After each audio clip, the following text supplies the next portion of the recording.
विदेश से पधारे हुए सभी एम्बेसडर्स और इस कच्छ कार्निवल को और रणोत्सव में सहभागी होने के लिए आए हुए हिंदुस्तान के कोने कोने से पधारे हुए नागरिक भाइयों और बहनों, मैं गुजरात की धरती पर आप सबका स्वागत करता हूं।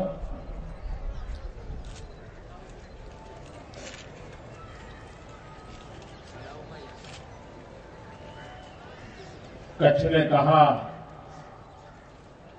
कि कच्छ नहीं देखा तो कुछ नहीं देखा, और एक शब्द ने जादू कर दिया है।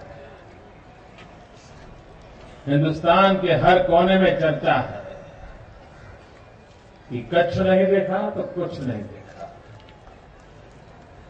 और अब धीरे धीरे विदेश के लोग भी समझ गए हैं कच्छ का मतलब क्या होता है और कुछ का मतलब क्या होता है। कितनी बड़ी विरासत हमारे पास थी। क्या ये व्हाइट रण मैं मुख्यमंत्री बना उसके बाद बना है क्या? ये मांडवी का विशाल समुद्र तट क्या मैं मुख्यमंत्री बना उसके बाद आया क्या? ये हजारों साल पुरानी धौलावीरा नगरी ये क्या मेरी सरकार बनने के बाद नजर आई है क्या? सब कुछ था भाइयों, सब कुछ था, सिर्फ दृष्टि नहीं थी। और वो काम पिछले कुछ वर्षों से धीरे धीरे करके प्रयास शुरू किया, और जैसे हर नई चीज 3 दौर से गुजरती है, हमें भी गुजरना पड़ा। एक दौर होता है हंसी मजाक का। जब मैं कच्छ के टूरिज्म की बात कर रहा था तो लोग हमारी मजाक उड़ाते थे, हमें न जाने कैसे कैसे शब्दों से नवाजते थे, और एक प्रकार से उनको लगता है क्या पागलपन है, ये क्या पैसे खराब कर रहे हैं, क्या कर रही है मोदी जी को बस पता नहीं, ऐसा ही पसंद है, ऐसा ही कुछ पता नहीं क्या कुछ कहते थे। लेकिन उससे हम डिगे नहीं, हिले नहीं। हमने कहा ठीक है, उपहास होने दो। उसके बाद का दौर शुरू हुआ उपेक्षा का। उपहास काम नहीं आया, उपेक्षा प्रारंभ हुई। ठीक है, किसी कोने में चलता हो, चलने दो, कुछ नहीं है, बेकार है। आलोचना का कालखंड शुरू हुआ, और अब तीसरे दौर से हम पहुंचे हैं जहां पर आवकार का कालखंड शुरू हुआ है, स्वागत का कालखंड शुरू हुआ। चेन्नई में हिंदू अखबार देखो तो उसमें भी चर्चा है, दिल्ली में हिंदुस्तान टाइम्स देखो तो उसमें भी चर्चा है, कलकत्ते में टेलीग्राफ देखो तो उसमें चर्चा है, इलेक्ट्रॉनिक मीडिया में चर्चा है, और देश के अंदर एक विश्वास बन रहा है कि टूरिज्म के अंदर गुजरात लीड करता है, गुजरात मेहनत करता है, तो हिंदुस्तान के टूरिज्म को एक नया आयाम मिल सकता है, नई ताकत मिल सकती है। और भाइयों बहनों, मैं आज विश्वास से कहता हूं, बहुत स्थान पर टूरिस्ट जाते हैं, टूरिज्म चलता है, लेकिन वो पिछले अनेक वर्षों से चल रहा है। उसके कारण उसमें नयापन बहुत कम आता है, एक रूटीन बन जाता है। अब टूरिस्ट को हर पल नयापन चाहिए। गुजरात के इस क्षेत्र में प्रवेश होने से उस नयापन का माहौल पूरे विश्व में पहुंच रहा है, और टूरिस्ट कम्युनिटी के लिए एक बहुत बड़ी नई आशा पैदा हुई। टूरिज्म को बढ़ावा हमने इसलिए नहीं देना है कि दुनिया के लोग आकर के सिर्फ मेरा गुजरात देख के चले जाएं। हमारे मन में टूरिज्म के पीछे सीधा सीधा आर्थिक विकास जुड़ा हुआ है। और दुनिया में सदियों से यह परंपरा चली आई है कि जहां दुर्गम इलाके होते हैं, जहां नेचुरल रिसोर्सेज कम होते हैं, जहां व्यापार और उद्योग की संभावनाएं कम होती हैं, वहां के जीवन को चलाने के लिए दो चीजें काम आती हैं। एक हैंडीक्राफ्ट काम आता है, दूसरा टूरिज्म काम आता है। कच्छ के रेगिस्तान के कारण यहां के भी हालत सदियों तक ऐसे ही रहे। ये जिला ऐसा है जहां पॉपुलेशन का माइनस ग्रोथ रहता था। लोग अपना इलाका छोड़ करके चले जाते, साल में एक आध बार कोई पारिवारिक प्रसंग हो तो आते थे, और जो रहते थे उनके पास या तो हैंडीक्राफ्ट का काम रहता था, टूरिज्म विकसित नहीं हुआ था। आप बद्रीनाथ, केदारनाथ जाइए, वहां के लोगों की रोजी रोटी क्या है? यही यात्रियों के भरोसे सदियों से उनकी जिंदगी चल रही है। दुर्गम इलाकों में टूरिज्म, ये हमारे पूर्वजों ने एक ऐसी व्यवस्था की थी जिसके साथ आर्थिक व्यवस्था जुड़ी हुई। हमारी भी कोशिश यही है कि टूरिज्म के साथ गरीब से गरीब व्यक्ति को रोजी रोटी मिले। और अनुभव कर रहे हैं, मुझे इन दिनों कच्छ के लोग कहते हैं कि साहब हमारी तो जिंदगी बदल गई। पिछली दिवाली में लोग मुझे वर्णन कर रहे थे कि दिवाली में इतने लोग बाहर से हमारे यहां आए, हम कल्पना नहीं कर सकते। ऑफिशियल होम स्टे ये अभी यहां विकसित नहीं हुआ था, लेकिन उसके बाद भी कच्छ के अंदर लोग आते थे और कच्छ के लोग अतिथि सत्कार में उदाहरण रूप उनका जीवन है। कच्छी परिवार को ऐसा नहीं मिलेगा जो कभी आपको दरवाजे से बाहर भेज दे, और स्वागत करने के स्वभाव का। तो ये परंपरागत कच्छी स्वभाव और ये टूरिज्म का प्रयास, ये दोनों का इतना बढ़िया केमिस्ट्री मिल गया है कि जिसके कारण यहां जो भी आया उसे अपने घर जैसा लगा, परिवार जैसा लगा। वो होम स्टे करना पसंद करता था, और वो अपनी छोटी सी व्यवस्था में भी उसका स्वागत करता था, व्यवस्थाएं देता था। वो अगर कहे मुझे कच्ची खाना खाना है, तो लोग कहते 1 घंटा रुक जाइए, हम खिलाएंगे आपको। और बहुत परिवार तो ऐसे थे जिनको अभी इसमें से मुनाफा कमाने की इच्छा नहीं थी, वो कहते नहीं पैसे नहीं, आप हमारे मेहमान है, खाइए। ये माहौल था कच्छ में दिवाली में। हम आगे चल करके इसको और बढ़ाना चाहते हैं। कच्छ यानी लोगों को आकर के बसने की इच्छा हो जाए, रहने की इच्छा हो जाए, हर गली मोहल्ले में जाकर के देखने की इच्छा हो जाए।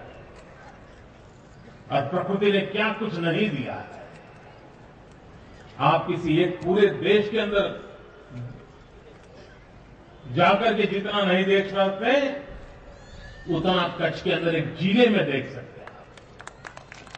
एक पूरे देश के पास जितनी संपदा होती है, उससे ज्यादा संपदा एक जिले के पास कच्छ के अंदर है।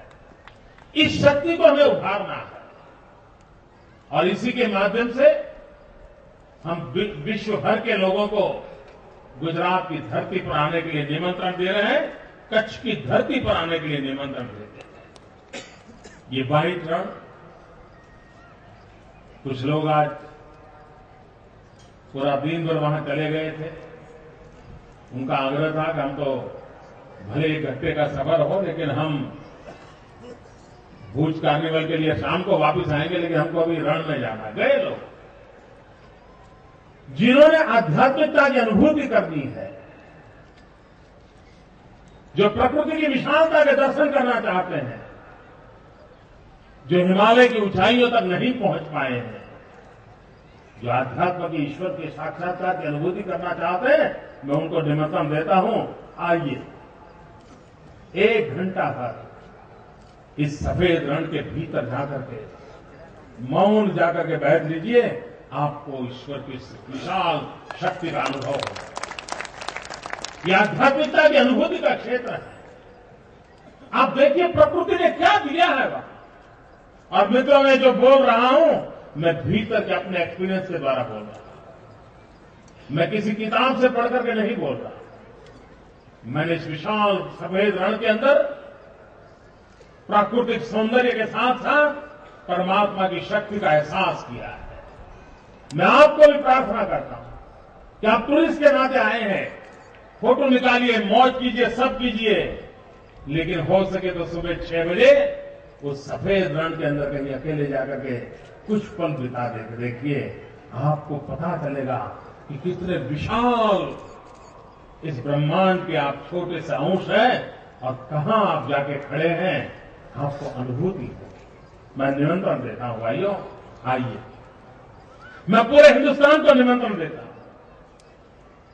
जो आप बर्फ की चट्टानों पर नहीं देख पाते हैं, जो स्विट्जरलैंड के बर्फी इस दुनिया को नहीं देख पाते हैं, वही इस रेगिस्तान के अंदर आपको देखने को मिल सकता है। ऐसी एक अजीब चीज आज हमारी धरती पर है, तो उसे देखने के लिए मैं निमंत्रण देता हूं। हमने कठिनाइयों के बीच काम प्रारंभ किया है।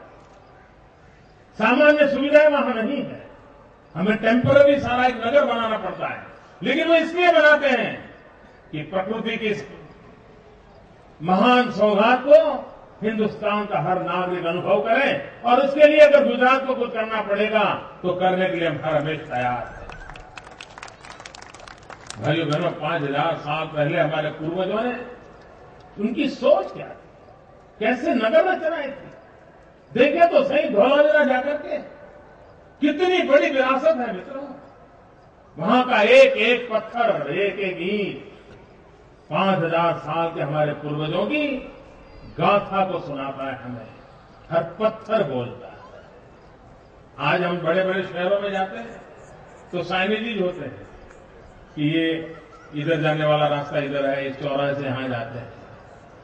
धौलावीरा में 5000 साल पहले, और शायद ये दुनिया का पहला शहर था जहां साइनेजिस थे। इस तरफ जाने का रास्ता, उस तरफ जाने का रास्ता है, 5000 साल पहले।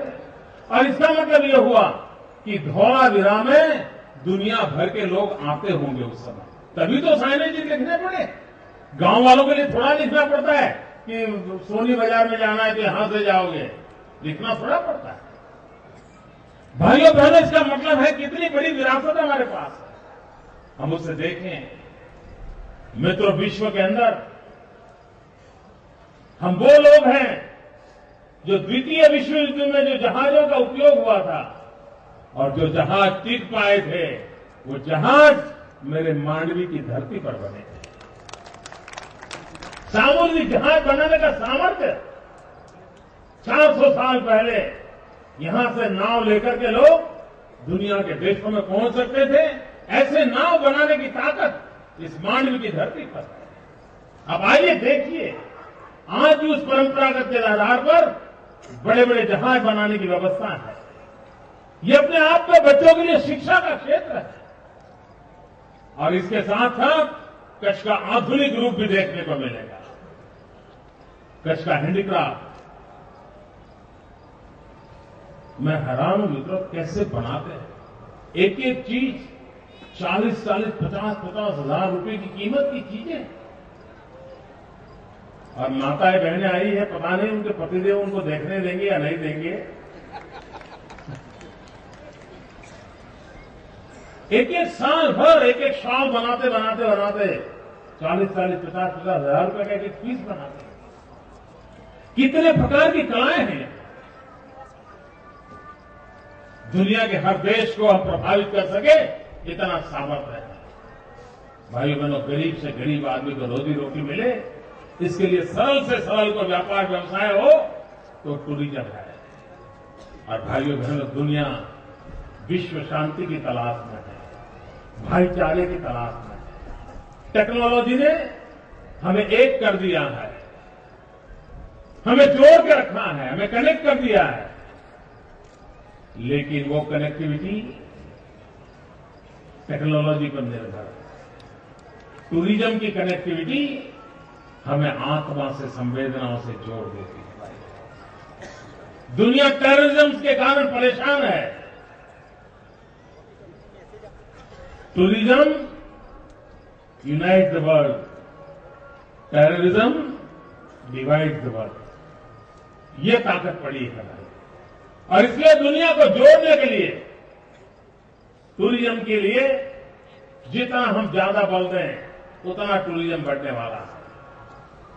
जिस प्रकार से हमने विकास किया है पिछले कुछ समय में, इस क्षेत्र में हमने पदार्पण देर से किया है, लेकिन जिस तेजी के साथ हम काम कर रहे हैं, बहुत कम लोगों को मालूम होगा। आज हेरिटेज टूरिज्म की परंपरा है। पूरे हिंदुस्तान में पर स्क्वायर किलोमीटर मैक्सिमम अगर हेरिटेज बिल्डिंग किसी राज्य के पास है तो गुजरात की धरती में है। एक से बढ़कर एक इतनी बड़ी विरासत को दुनिया को दिखाना है और हम हजारों साल से कितने उत्तम मूल्यों के साथ जीवन जी रहे हैं, उस दुनिया को परिचित करवाना है। देश और दुनिया के भिन्न भिन्न भागों से आए हुए लोगों का मैं स्वागत करता हूं। इस कच्छ कार्निवल के अंदर हमारी जो कल्चरल एक्टिविटी है उसकी एक छोटी सी झलक आपको मिलेगी। किस प्रकार से यहां लोग आनंद उत्सव मनाते हैं, उसके दर्शन कराने का प्रयास होगा। और उसके बाद यहां कुछ मंच लगे हैं, उस मंच पर भी इसका मंचन जारी रहेगा। और इसलिए मेरे जाने के बाद भी 6 यहां जो बने 3 शायद बड़े बड़े स्टेज बने हैं, वहां पर भी कार्यक्रम जारी रहेगा। इसलिए जो लोग आए हैं उनसे मेरा आग्रह है कि बाद में इस पूरे हमीरसर तालाब का चक्कर भी लगाइए और जगह पे जो दिखाया है उसे भी जरूर देख करके जाइए। फिर एक बार आप सब यात्रियों का मैं स्वागत करता हूं। मैं कच्छ चैम्बर ऑफ कॉमर्स से आज एक अनुरोध करना चाहता हूं। इस इलाके के प्रमुख नागरिक, वहां के जैसे रणोत्सव जहां करते हैं उसके अगल बगल के 8-10 गांव, उनके प्रमुख लोगों को बुलाइए। 1 दिन 2 दिन का एक सेमिनार कीजिए। गुजरात सरकार आपकी पार्टनर बनने को तैयार है। और टूरिज्म में उस गांव में गांव के लोग क्या कर सकते हैं, नागरिक उसका फायदा कैसे उठा सकते हैं, किस प्रकार का टूरिज्म को आकर्षित करने के लिए कल्चरल डेवलप करना चाहिए, होम स्टे क्या होता है, इन सारी चीजों को पढ़ानी चाहिए। और मैं मानता हूं कच्छ चैम्बर के मित्र इसको इनिशिएट करें, राज्य सरकार आपका सहयोग करेगी, हम उनको बताएंगे और धीरे धीरे करके हम गांव के अंदर भी एक टूरिस्ट कल्चर डेवलप करके, हॉस्पिटैलिटी कल्चर डेवलप करके एक ह्यूमन रिसोर्स डेवलपमेंट भी करना चाहते हैं। डिसेंट्रलाइज व्यवस्था में हम इंफ्रास्ट्रक्चर खड़ा करना चाहते हैं और गरीब से गरीब आदमी कमाने लगे, उसके लिए उसको जोड़ना चाहते हैं। मैं आशा करता हूं कि कच्छ चैम्बर के मित्र इस बात को आग्रह से करेंगे। वो करेंगे, अच्छी बात है, नहीं कर पाए तो सरकार तो जरूर करेगी, क्योंकि कच्छ के लिए मैं जितना करूं उतना कम है। क्योंकि शायद पिछले जन्म का कोई कर्ज चुकाने में आया, इसलिए कच्छ के लिए मैं जितना करूं उतना कम है। मैं करता ही रहूंगा। आप लोगों का आशीर्वाद चाहिए, कच्छ के लोगों का साथ और सहयोग चाहिए। फिर एक बार देश और दुनिया से पधारे हुए सभी मेहमानों का अंतःकरण से स्वागत करता हूं। बहुत बहुत धन्यवाद। जय जय गरवी गुजरात, जय जय स्वर्णिम गुजरात।